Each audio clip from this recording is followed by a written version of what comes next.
Department of Human Settlements and Urban Development o yung DSUD, mga kapuso, para malaman natin kung paano nila i-implement po ito. Anong balak gawin na kaugnay po nito, mga kapuso? Dahil I'm sure, Joel, marami doon sa mga binahang bahay, naka-housing loan pa yon. Totoo.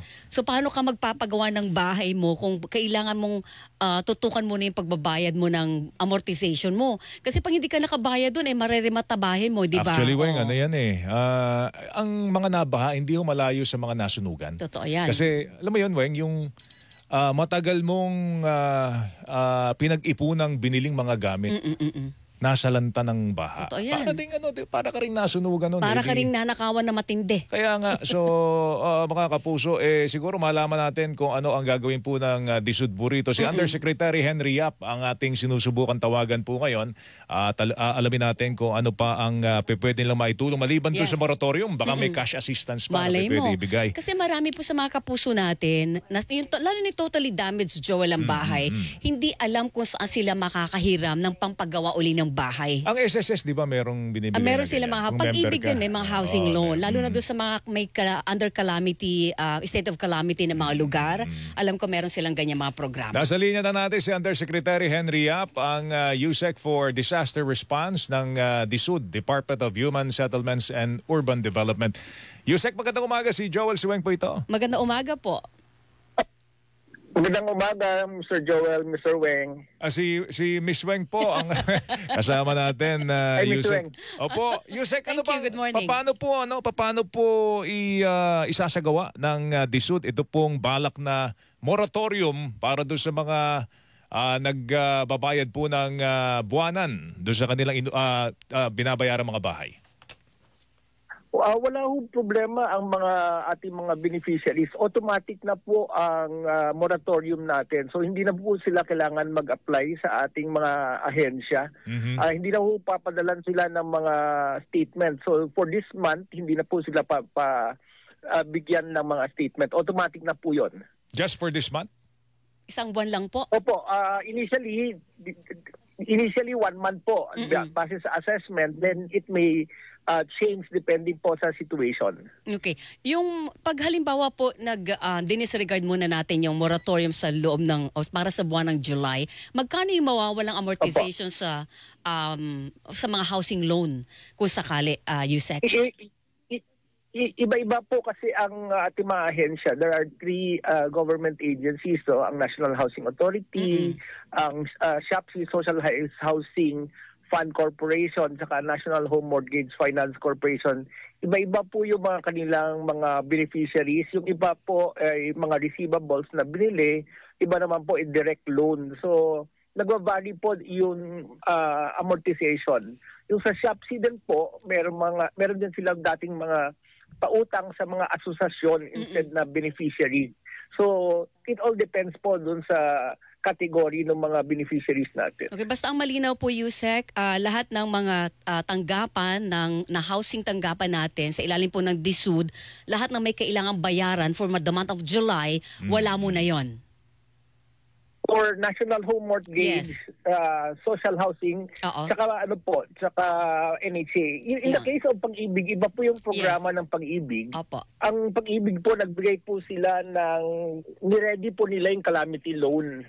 Meron silang calamity loan kung saan kaya po o pwede pong humiram ng up to 90% nung value, nung contribution ng mga members. Ang 90% covers yung individual contribution, pati yung contribution ng mga employer nila, pati yung nakuha na nilang dividendo, yun po ang basihan ng 90% na pwede nilang mautang. Totality, kumbaga, ng contribution ng isang employee. Alright, maganda yun. Opo. Ito lang, Yusek, linawin lang natin. Itong moratorium for this month, hindi pagbabayad ng buwanan para sa buwan po ng Hulyo, hindi totally written off po yan. Hindi nira-write off po yan. Kumbaga, madadagdagan ka na isang buwan. Doon sa mga, Inatras lang ng konti. So, hindi naman po siya binubura. Pinusback lang po natin ng isang buwan. Basta malinaw dyan, walang magiging may liability ka by default. Basta yan po ay... Wala po. Saka hindi po papatungan ng interest because of that pushback. Wala pong ganun. Meron bang posibilidad, Yusek, na ma-extend? Sana. For another month? it all depends po ngayon sa situation. Minomonitor po namin ang situation. But initially, ito po yung ginagawa natin pag may mga malakas na bagyo or pag-ulan. Ganun po ang normally dinideclare natin. Ang pinakamahaba na natin dati yung sa COVID. Umabot ng 6 months yung deferment. Okay. Yun na po pinakamahaba dati. Pandemic kasi yun talaga mahaba yun. Oo Pero nga. may tala kayo, Yusek, Opo. kung gaano karami yung pwedeng makinabang po dito sa paghinto muna ng amortization. I don't have that figure right now, but we're covering lahat po ng mga beneficiaries nitong mga 3 ahensya na nabanggit ko. Okay. Okay, Integrated Disaster Shelter Assistance Program, IDSAP. Ito yung cash assistance po ninyo. Tama ho ba? Ano ba ang pumapailalim po rito, Yusek? Opo, since the start of this administration, nabibigyan po kami ng pondo ng ating national budget para sa Integrated Disaster Assistance Program. Ito po ay augmentation fund para sa mga LGU. Generally, meron po ang pondo ang LGU para gamitin pag may mga bagyo o sakuna. Ngayon, binigyan kami ng additional fund kasi hindi enough ang pera ng mga local government. No? So, ang ginagawa po namin, nagbibigay po kami ng 30,000 assistance, unconditional po to, for fully damaged houses and then 10,000 po for partially damaged houses. Okay. Pwede ba namin maitanong sa inyo, Yusek, kung ano ba, are we on schedule? Kasi, Weng, at the start of this administration, simula pa lang ng administrasyon, pinangako na natin yung ano di ba? Yung pagbahay, yung backlog doon sa bahay. At magmula nang sinimulan yung pag-construct po ng mga housing buildings, medyo considerable na rin yung yung dami ng mga naipatayo Pero are we on schedule? Nakakailang bahay na ba tayo? 6 million yata yung backlog natin Opo, actually nagkaroon po na kami ng recalibration with the new secretary.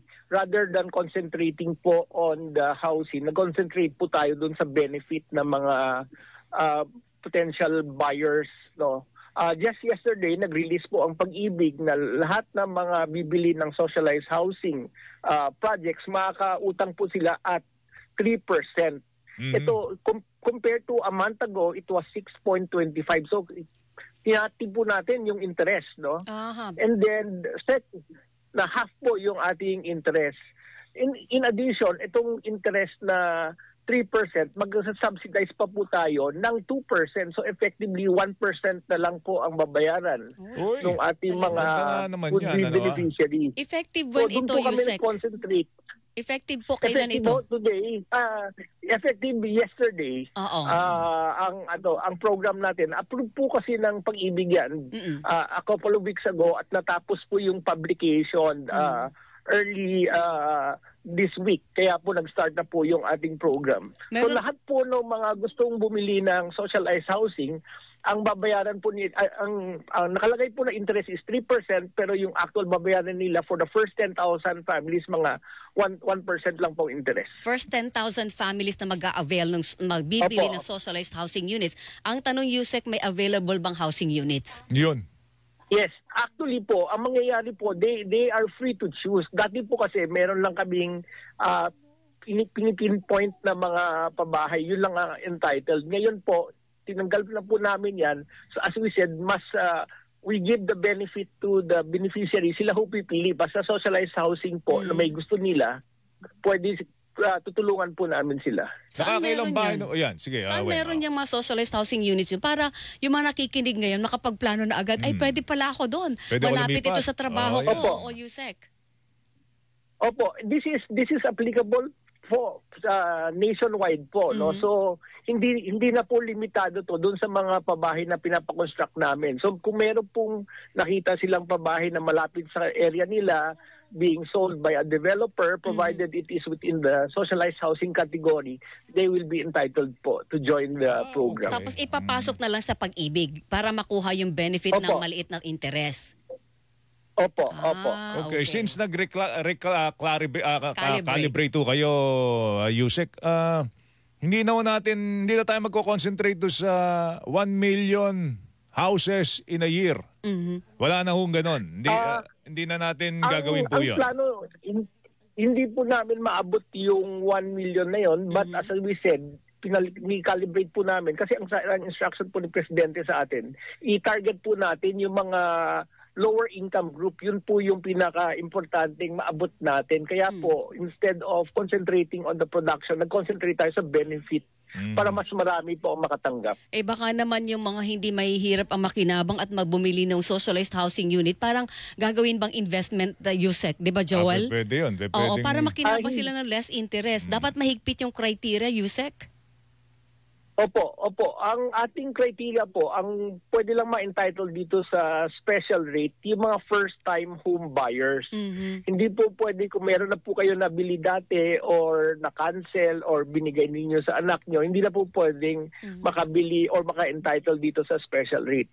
Pangalawa po, yung in terms of income decile, ang hinahabol po natin dito is up to 7th decile, which are up to the minimum wage earner. Alam po natin, marami po tayo mga minimum wage earner, wala pa ring mga bahay ngayon. So, up to that level po, mga working class ay tutulungan po natin. Okay. Paano po, Yusek, balikan ko lang, Joel, yung Integrated Disaster Shelter Assistance Program. Paano po mag-qualify dyan at paano sila mag-a-apply para makakuha po ng cash assistance yung mga nasiraan ng bahay nitong bagyo at habagat? Opo, ang kausap po namin dito ang mga local government units. Ang kailangan lang po submit sa amin ng local government unit yung kanilang report na may damage. Pangalawa, yung master list nung sinong bibigyan. At 3, yung mga supporting document para ma-validate po namin na sila po yung actual na maapektuhan o naapektuhan ng mga damages na bahay. So these are the 3 simple requirements that we have po. So ibig sabihin hindi kailangan for the local government. Hindi kailangan individually lumapit yung nasiraan ng bahay sa inyong tanggapan, kundi yung LGU list ang inyo pong pagbabasehan para kunin, hanapin sila at bigyan sila ng assistance. Opo, we are tapping the assistance po ng local government dahil nationwide po itong assistance natin. So hindi po pwedeng kami mismo isa-isa kasi matatagalan po tayo, no? So para mas marami ang matulungan natin, aming tinap ang local governments para tumulong sa atin po. Okay, assistance ito, Yusek, walang bayad, walang balik. Opo, this is unconditional, 30,000 and 10,000 for fully and partially damaged houses. All right. Yusek, salamat. Mag-ingat ka. Thank you. Salamat po. Thank you. Maraming salamat sa iyo. Good morning. Sa inyo po. Yusek Thank you. Henry Yap, Department of Human Settlements and Urban Development. So merong cash assistance, Weng? 30,000 Hindi siya para pa sa utang, totally bigay. Wala pong interest, walang balik na bayad. 10,000 kung partially damaged po ang inyong bahay.